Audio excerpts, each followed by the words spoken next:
Hey guys, how you doing? Right here again. If you'd like to subscribe, it's Nitro Kyosho.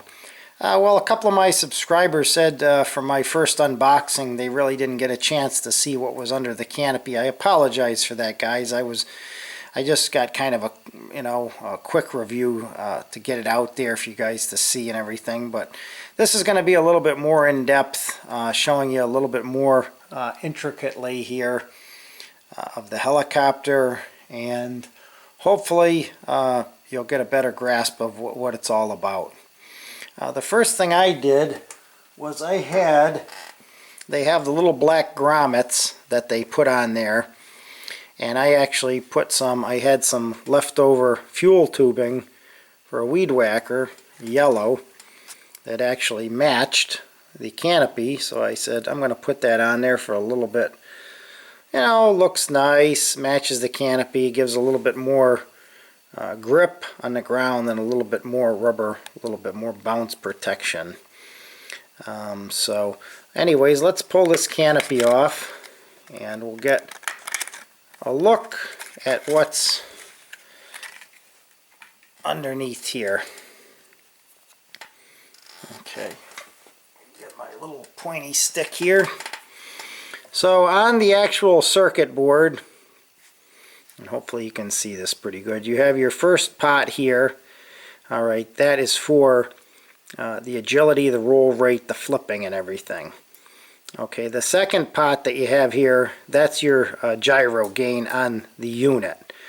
Okay, now this one comes set all the way down at the very bottom. If you turn this little screw, plastic screw, with the provided screwdriver they give. If you turn that all the way clockwise, that's usually where they come set at. Along with having the orange blades, orange and white blades, that's going to give you the most controllable flight. Very doggy, very controlled, good for beginners to learn on. And as you turn this up, in conjunction with using these blades, it's going to become more agile. Okay, some of the guys there were recommended starting at the 10 o'clock position.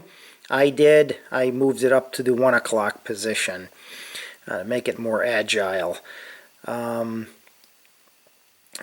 that's basically it for those. Okay, I'm running a satellite receiver, DSMX, underneath here. But as for a look at this thing, how it's all put together, it looks like the servos are just clipped in on the top and the bottom. Alright, that's how those are held in. And the back one actually looks like it's kind of, let me take these blades off. It's kind of hard to see how that, it looks like it's kind of hooked in.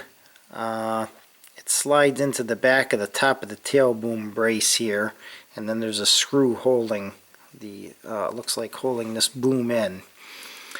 Now the skids just push in. There's nothing holding the skids except they just push right in. The bottom gear is actually, unlike the blade helicopters, actually has, forgive me if you can see this, guys, everything is black once again. There's actually a screw holding that main gear, which is nice. They've got two screws with washers holding the motor in. Alright. Let's see what else we can talk about. I like that it has the metal head block housing. Put Micro Heli out of business there. So no upgrades needed. And the blade grips. Okay. I like the fact that it does have real servos on here. Okay. And the back fin is actually slides on the boom and then it clips back here. It just goes over and clips in. What else we got here? The tail motor assembly is screwed in onto the boom. The motor back here is oversized, pretty nice looking motor.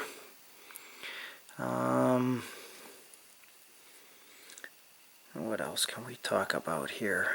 The way they put this board on, they put it all crooked from the factory, but that's the way they did. I just left it alone. I didn't want to bother trying to pull that all apart. I've seen somebody have a crash with one of these, and they actually said that they had burned, one of the wires hit the motor and burned up or broke because it rubbed on the motor. Now I've heard there was a first batch of these and a second batch of these that came out. I believe this is the second batch because this one actually has all the wires wire tied right here on the side, so I don't see how possibly it could ever hit that motor being tied there. And then they also have another tie here.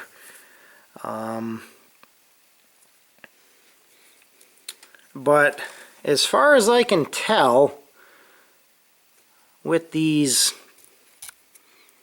servos, they appear to be, if you lift, well, you must have to loosen, it looks like you have to loosen, well, that's part of the frame there, so how, you must have to just pry these up, it looks like, to pop these servos out. There's one on the bottom, one on the top, and it looks like it has a little notch in there. Hopefully we won't have to do that, but I guess at the time we'll have to figure out how that actually works. If I had to guess, guys, because it looks like this is all one piece of plastic here, and this is all connected, so it looks like you would just pry that up a little bit and then pop them out, but being very gentle because there's a little pin notch there, so it looks like you would just pry these and then they would just pop out.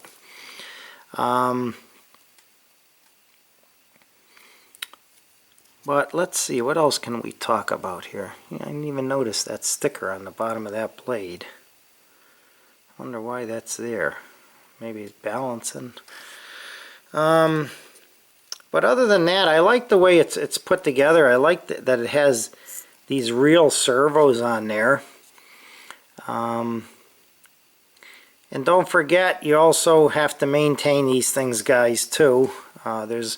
This is an open race bearing here, just like on the Blade helicopter, so drop some oil in there once in a while, and a little drop in the swash ball, and a little on the main shaft, but don't go crazy, just keep it lubed up.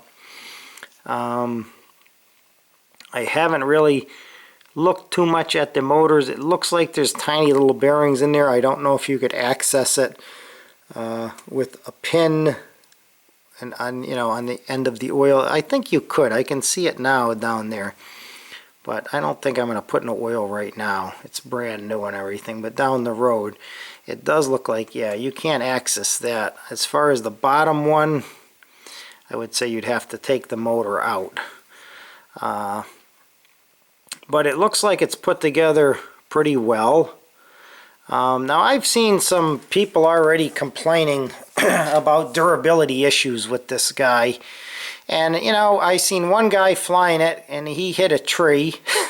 Okay, broke the tail apart. Another guy saw flying it in a parking lot with a bunch of cars parked, and he smacked it right down into the asphalt. So guys, you got to be a little smart with these things. Even real helicopters are not made to be crashed. Okay, so don't be smashing these things on pavement and into trees and then complaining that the manufacturer is making a product that can't hold up to abuse. Take Nitro Kyosho's advice and fly over grass and stay over grass and use your throttle cut, and you'll find that you'll have a lot less damage on these things, or any helicopters for that matter. But looks like a pretty decent helicopter. The tail boom is so rigid you can't even bend it at all. So I think at first glance, the construction and the way it's been put together, I'm impressed. I like it. I haven't had a crazy amount of time flying it. You know, like I said, it's winter here where I am, so I tried to put a little test flight out, and we'll try to do some acrobatics. Right now it's raining out, so but I like the way it was constructed, and I don't think that you're going to have to do any kind of upgrades on this thing with Micro Healy's stuff. I think that it's put together fine. So anyways, that's a closer look at this thing. And one other thing that I think that should have been done was when you put the canopy on, it goes on fine on the top canopy mounts, but the bottom ones look like they should have been just a little bit longer, because sometimes the canopy pops off of these on one side. It just seems like if they were a little longer, it would have been better. But that's my check of this thing and review, so hope you like it. Hope you like seeing it closer up, and we'll talk to you soon.